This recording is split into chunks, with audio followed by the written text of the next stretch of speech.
You have spoken about how if you're going to take my food, you better take my identity as well. You have spoken very vocally as an immigrant in the United Kingdom. Do you find that people take your food but don't accept you as easily, or has celebrity status success changed that? That is a very, very good question, and no one has asked me that. But then that's why you are Barkha Dutt. Uh, Celebrity status has changed that. The thing is that, no one will throw stones at me. Yeah. And I don't get trolled. Uh, I don't get trolled by the right in this country, the right in India, the right anywhere. Do not feel uh, it's something that they want to do. They don't take me on.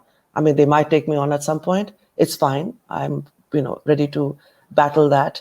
But celebrity status has given me a huge buffer, has opened every door for me. The reason I speak up about racism, about the fact that, they're happy to eat our food, but they don't want to have anything to do with us. They tell us to go home. They use derogatory words for people who look like me. I speak up for those who don't have the stage I have. So it's not anything I've been through. I have not faced any of this racism and name calling, but I know it exists.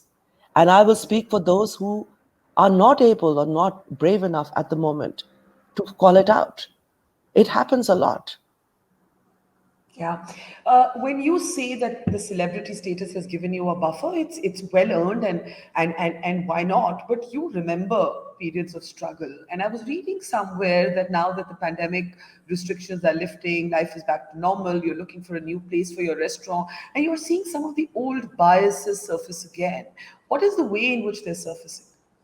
Barkha, it's incredible because I'm back. I lose my lease on the 4th of July. And I thought that in 4 months I would find a place. And people are back to the old boys club. Every site is being blocked by,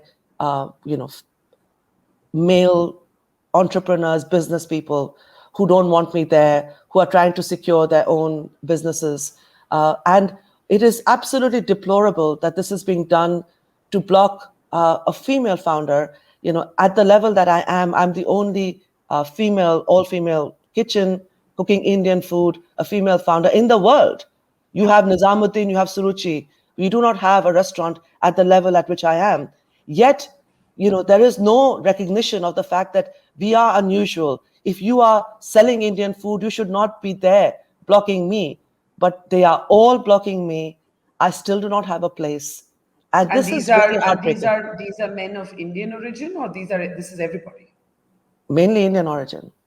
So you're saying the other Indian celebrity male chefs or Business restaurant people. owners, business people, entrepreneurs, call them what you will, are the ones who are threatened by your rights. Yes, yes. And they have, in the past, before COVID, I was blocked by one family. Now I'm being blocked by another. I'm just so How tired. do they block? What happens exactly? What are the mechanics Basically, of being blocked? they put pressure on landlords, and this is all very kind of sly. This is the difference between East and West. In the East, they don't need to kind of hide this and do it in a very kind of covert way. In the West, it's done in a very sly and covert way, and there's you know it. It's happened. People talk about it, and it's up to you whether you want to take it on or leave them. I leave them to karma. Let karma deal with them. I am going to move on. I'm going to win. I am not going to allow people to drag me down. So I'm looking for a new site, and I'm going to be highly successful. And I will not allow people to put these obstacles on my way, because the whole point is that I'm not doing this. It's very hard at 52 to keep pushing yourself this hard. I'm doing this for the generation of women coming after me. I feel the breath behind me. I want them not to see those closed doors. I don't want them to see the hurdles on which I fell and bled. I will leave this world. And even in my death, I will clear pathways for people, because this will be a story that will be there forever. This interview people will hear, long after you and I are gone.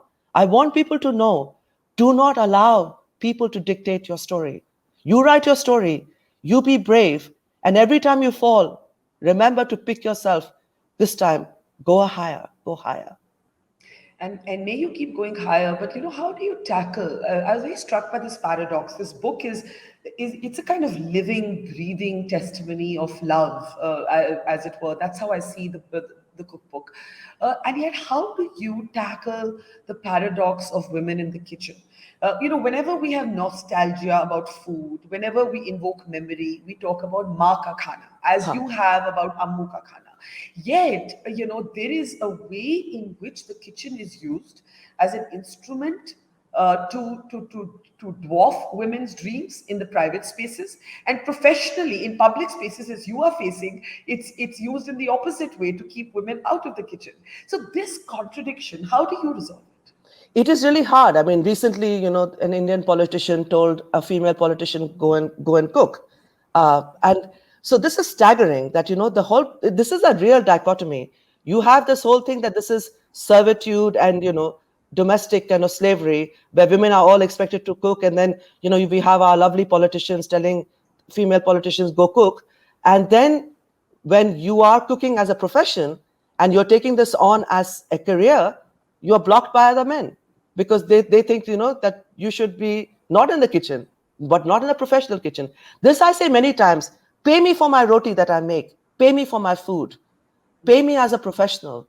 Because the problem is, the whole idea in South Asia is our food, maa ka khana, unke haath mein itna maza hai. All of this is muft. Muft, muft, muft. In muft, it's very nice. If it's free, it's good. The moment you want the money there, put your money where your mouth is, the money dries up. So this is our huge problem. And this is why we do not have that many women around. And, I've pointed this out many times.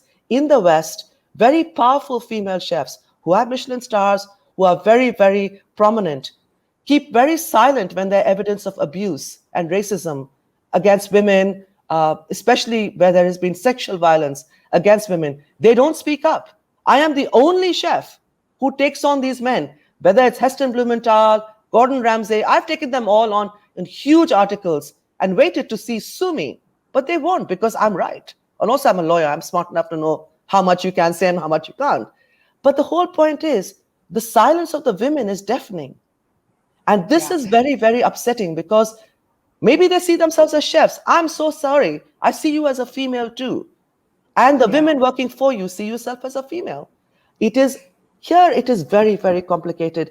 And I don't think that, this whole idea that women are better off here. Even the BBC paid its females working for them 30% less. They had to be taken to court.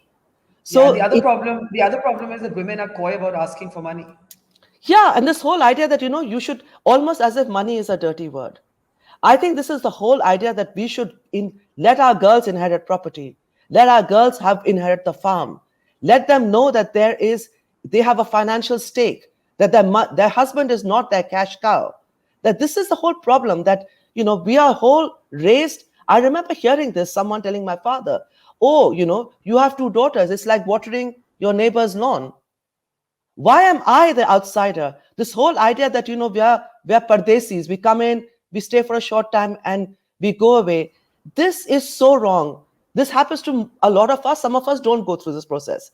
But the idea that you do not have economic stake in the family home, wherever you go, looks like as if we are not supposed to be with money. Money is a dirty thing for women. Money is our right, and we should take it. And what we do with it should be our problem. We Yeah. don't need to hand it over to our husbands and our sons.